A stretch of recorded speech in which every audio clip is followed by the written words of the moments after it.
യേ guys, വാവിട്ട വാക്കും കൈവിട്ട ആയുധവും. പിന്നെ ഒരു തെറ്റ് ചെയ്ത് കഴിഞ്ഞിട്ടുണ്ടെങ്കിൽ സോറി പറയാം. ലൈക്ക് യുനോ അത് തെറ്റ് തിരുത്താൻ പറ്റുന്നത് അല്ലെങ്കിൽ തെറ്റ് മനസ്സിലാക്കാൻ കുറച്ച് സമയമൊക്കെ എടുക്കും. പക്ഷേ എന്ത് പോക്കൃതരം കാണിച്ചിട്ട് സോറി പറയുന്ന പരിപാടി നട്ടപ്പട്ടയാവുന്ന കാര്യമല്ല. കാരണം എന്ന് വെച്ച് കഴിഞ്ഞാൽ ലക്ഷ്മി എന്ന് പറയുന്ന വ്യക്തി രണ്ട് വ്യക്തികളോടും സംസാരിച്ചത് ഒരിക്കലും തിരിച്ചെടുക്കാൻ പറ്റാത്ത കാര്യങ്ങളാണ്, പദപ്രയോഗങ്ങളാണ്.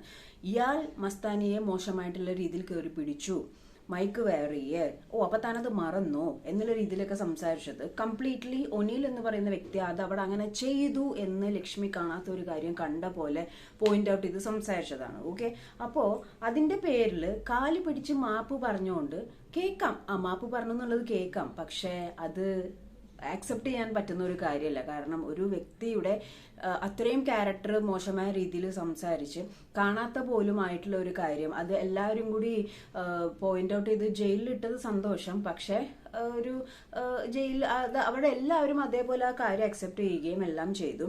അപ്പോൾ ഓടി നടന്ന് മാപ്പ് പറയാണ്. അഭിശ്രീയോട് എല്ലാവരെയും വിളിച്ചിട്ട് മാപ്പ് പറയുന്ന ഒരു കാര്യം പറഞ്ഞപ്പോൾ ഓടി നടന്ന് മാപ്പ് പറയാണ്. കാരണം ലക്ഷ്മിക്ക് കല്ലങ്ങി കാര്യം മനസ്സിലായി, പണി പാളും, ഇത്തവണ ഈ ഒരു ഇതിൽ എന്നെ എവിറ്റാക്കിയാലും കുഴപ്പമില്ല, എനിക്ക് ഭയങ്കര ഗിൽറ്റി ഫീൽ തോന്നണു എന്നൊക്കെ പറഞ്ഞിട്ട് പറഞ്ഞ മാപ്പ്, ഈ മാപ്പ് നമുക്ക് എടുക്കാൻ പറ്റുന്നതല്ല. അതാണ് ഞാൻ പറഞ്ഞത്.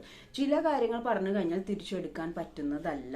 അത് അതിനകത്ത് ഇപ്പോൾ അത് ഒനിയിൽ അക്സെപ്റ്റ് ചെയ്യാതെ ഇരിക്കുമോ? മേ ബി ഒനിയിൽ അത് ശക്തമായിട്ട് തന്നെ നിൽക്കുന്നുണ്ട്. എനിക്ക് ഇതിലൊരു ക്ലാരിഫിക്കേഷൻ കിട്ടണം. കാരണം പുറത്ത് ഇയാളുടെ കുടുംബക്കാർ വരെ കാണുന്നതാണെന്ന്.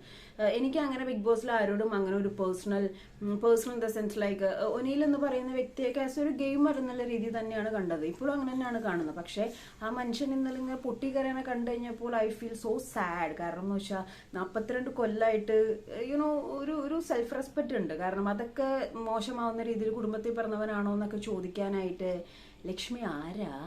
എന്നിട്ട് ഇപ്പൊ മാപ്പ് ചോദിക്കുന്നു. എന്തും കാണിച്ചിട്ട് അങ്ങോട്ട് മാപ്പ് ചോദിച്ചാൽ മതിയല്ലോ. വീക്കെൻഡ് എപ്പിസോഡ് ആയപ്പോൾ മുട്ടി തീ പിടിച്ചല്ലേ.